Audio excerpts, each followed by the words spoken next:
bem-vindos ao nosso canal e nesse vídeo eu quero trazer aqui um esclarecimento sobre o texto de Êxodo capítulo 12. Você sabe que em Êxodo capítulo 12 é a instituição da Páscoa, quando os filhos de Israel saem do Egito, Deus envia a última praga para assolar o Egito, então acontece a morte dos primogênitos.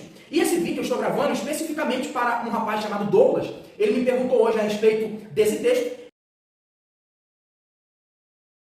E eu disse para ele, olha, o texto não tem muita coisa para você extrair dele não. Mas quando eu fui dar uma olhada, eu percebi que aqui tinha muitas pérolas que eu vou te ensinar a partir de agora. Então eu vou mandar esse vídeo para ele, para o Douglas, e também esse vídeo será para te ajudar. Assim como eu estou ajudando o Douglas, se você tem alguma dúvida a respeito da palavra de Deus, eu preciso que você deixe aqui nos comentários qual é a sua dúvida e deixe também um texto. Qual é o texto que você tem dúvida? Então deixa bem explicado qual é a dúvida que você tem a respeito de qualquer texto, porque assim como eu estou gravando esse vídeo para o Douglas, também eu posso estar gravando um vídeo que vai atender a você, tá bom? Então, dito isso, vamos para a Bíblia? Pega a sua caneta, seu papel e a sua Bíblia, que nós vamos extrair agora de Êxodo capítulo 12 algumas preciosidades. Vamos lá? Diz assim o texto, Êxodo capítulo de número 12, verso de número 3, diz assim: Fala a toda a congregação de Israel, dizendo, aos 10 deste mês, tome cada um para si um cordeiro segundo as casas dos pais, um cordeiro para cada casa. Você sabe que a expressão hebraica aqui para casa, que é a expressão beit,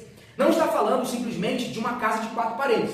Mas essa casa aqui, o conceito judaico de casa é família. Então, o cordeiro deveria ser morto, imolado pela família. Agora preste bem atenção, o cordeiro não deveria ser morto simplesmente por esta família. Mas também a intenção de Deus era alcançar todas as famílias israelitas. Olha o que o verso 4 vai dizer, preste bem atenção. O verso 4 diz assim, ó: Mas se a família for pequena para um cordeiro, ou seja, se a sua família não conseguir comer um cordeiro inteiro, se você está vendo que o cordeiro vai sobrar, você precisa pensar no seu vizinho. Dê uma olhadinha na família do lado e veja se também é pequena igual a sua, porque você precisa compartilhar com ele o cordeiro. Aqui eu já vejo a questão da evangelização, porque isso aqui é um memorial. O que Deus está fazendo é um memorial e isso aqui traz lições espirituais para nós, principalmente para quem prega. Se você prega, você vai extrair daqui muita coisa. Agora perceba, ele vai dizer, se a família for pequena para um cordeiro, ou seja, se você não conseguir comer um cordeiro inteiro, tome um só cordeiro com o seu vizinho, perto de sua casa. Você vê que Deus está preocupado com as famílias que estão do seu lado. Então isso aqui já é para você parar para pensar e refletir que o cordeiro, ele não foi morto só pela sua casa. O cordeiro também foi morto pelo seu vizinho. Então você precisa fazer parte dessa missão de resgatar o seu vizinho, de chamar o seu vizinho para entender essa questão do cordeiro. O cordeiro, ele morreu pela minha família e também pela família que está do meu lado. Isso aqui é Deus preocupado, dizendo, olha, você precisa resgatar os seus vizinhos, a sua parentela, quem está do seu lado, ou seja, o seu próximo. Pegou? Agora vamos lá. O verso de número 5 vai dizer assim, ó: O cordeiro ou o cabrito será sem mácula, ou seja, sem mancha nenhuma. Isso significa o quê? Isso significa que ele já está tipificando, prefigurando a pessoa de Cristo que viria a esse mundo sem pecado, sem defeito. A expressão aqui no hebraico para sem mancha é a expressão hebraica tamim, que tamim significa completo. Ele é sem defeito, ele não tem mácula nenhuma, ele não tem mancha, entende? Então, o cordeiro deveria ser sem mancha, porque estava prefigurando, tipificando a pessoa de Cristo. E ele vai dizer também que deveria ser um macho, porque Hebreus vai dizer a respeito de Cristo o seguinte: Cristo o homem. Por isso que aqui está bem especificado que deveria ser um cordeiro sem mácula, sem mancha e macho, porque tipificava Cristo. Agora vamos lá. O verso de número 6 diz assim, ó: E o guardareis até ao 14º dia deste mês, e todo o ajuntamento da congregação de Israel o sacrificará à tarde. A expressão aqui hebraica para tarde é erev, e erev quer dizer ao crepúsculo, ou seja, quando acontecer a transição do dia para a noite, não chegou nem a ser escuro, quando tiver a transição, que o sol estiver se pondo, acontece aqui o sacrifício. E o que significa isso? Por que Deus dá essa orientação de sacrificar no crepúsculo, no erev, à tarde? Porque entende-se nas escrituras e também na cultura judaica que esse período da tarde, o crepúsculo, é o período onde os judeus tiravam esse momento para reflexão e para oração. Então, é por isso que Deus manda, no momento deles refletirem, no momento deles orarem, que eles sacrificassem o cordeiro. Agora perceba, lá no verso de número 7 diz o seguinte, olha só: E tomarão do sangue e poluão em ambas as ombreiras na verga da porta, nas casas em que o comerem. Essa expressão tomarão do sangue significa o sacrifício.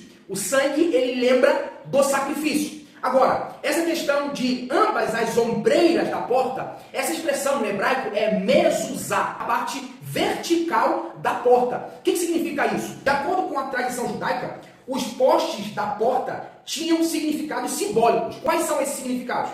O significado é o seguinte: eles representam a passagem entre o mundo exterior e o mundo interior, entre o profano e o sagrado. Então, você percebe que o que estava fora era morte, o que estava fora era maldição, o que estava fora estava assolando o Egito. Mas quando eles entraram para dentro da porta, você percebe que a porta é uma passagem. É isso que eles estavam dizendo. Quando eles obedeceram a orientação de Deus dada a Moisés, que eles entraram para dentro de casa e passaram sangue nos umbrais da porta, eles estavam protegidos. É como se eles estivessem guardados por uma outra dimensão, percebe? Agora vamos lá. O verso de número 8 diz o seguinte: naquela noite comerão a carne assada no fogo. O que representa isso? Carne assada fala a respeito do sofrimento de Cristo, porque a sua carne ia ser moída, ia ser triturada, ele ia apanhar. Então, carne assada no fogo, o fogo fala de aflição.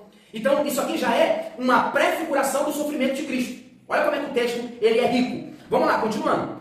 Ele vai dizer, e com pães ázimos. O que significa pães ázimos? No hebraico é matzá. Então esse matzá, ele representa três coisas.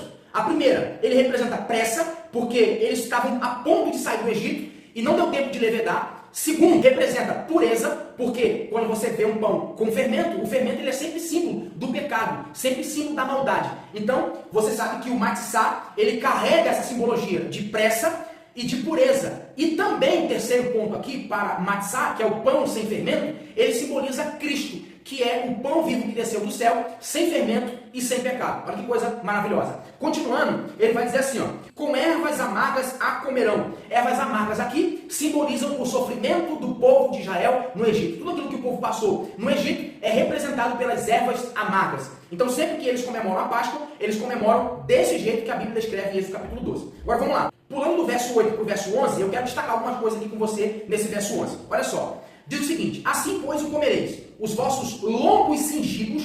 O que representa lombos cingidos? Representa que eles estão sempre prontos e alerta para a partida. Você sabe que os hebreus, eles tinham uma espécie de vestimenta que era como se fosse um vestido. E os homens usavam um cinto. E o que eles faziam para ter agilidade para andar? Eles pegavam a ponta do seu manto, do seu vestido, trazia até o cinto e na parte do lado eles colocavam para dentro do cinto, deixando os pés livres. Isso indica que Deus estava dizendo para eles, olha, vocês vão sair daqui hoje, apressadamente. Por isso, cinjam os seus lombos, estejam alerta, estejam prontos porque vocês vão partir. Então, lombo cingido significa que você vai partir de um lugar para o outro. Você vai precisar de agilidade, você vai precisar de correr, ok? Vamos lá. Ainda no verso de número 11, ele vai dizer assim, ó, os vossos sapatos nos pés. O que significa isso? Sapato nos pés indica que Deus estava dizendo para eles, vocês vão caminhar para longe.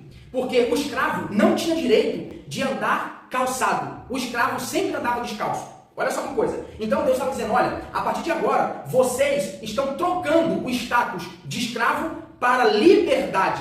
Ok? Então por isso que vocês têm que estar com o pé calçado. Porque como escravos, vocês não vão longe. Porque descalço dói os pés e vocês não conseguem andar. Mas, estando com os pés calçados, eu vou levar vocês longe. Olha só que lindo. E continuando, ele vai dizer assim, ó, e o vosso cajado na mão. Cajado fala de quê, gente? Cajado fala de autoridade, proteção e orientação. Então a ordem de Deus para eles era que eles estivessem com o cajado na mão, que significa, eu vou proteger vocês, eu vou orientar vocês e eu vou dar direção a vocês. Olha que coisa extraordinária. E para a gente finalizar, o verso de número 13, e a gente encerra aqui. O verso 13 diz assim, aquele sangue vos será por sinal nas casas em que estiveres. Vendo eu o sangue, passarei por cima. Então essa expressão aqui no hebraico, passarei por cima, é a expressão pesa, significa pular. Deus deu um sinal. E qual é o sinal? O sinal é, quando eu passar, se eu ver o sangue na porta, eu sei que vocês me obedeceram, eu sei que vocês acreditaram na orientação que eu dei a Moisés, e eu vou pular por cima. Ou seja, vai haver livramento para vocês. Vai haver escape para vocês. Enquanto na casa de vocês há livramento e a vida, na casa de quem não tem o sangue e não acreditou no sinal, vai haver morte. Então, é basicamente isso que o texto de Êxodo capítulo 12, ele traz. Então, esse texto, ele faz menção à saída de Israel do Egito, ou seja, a libertação do povo de Israel da escravidão,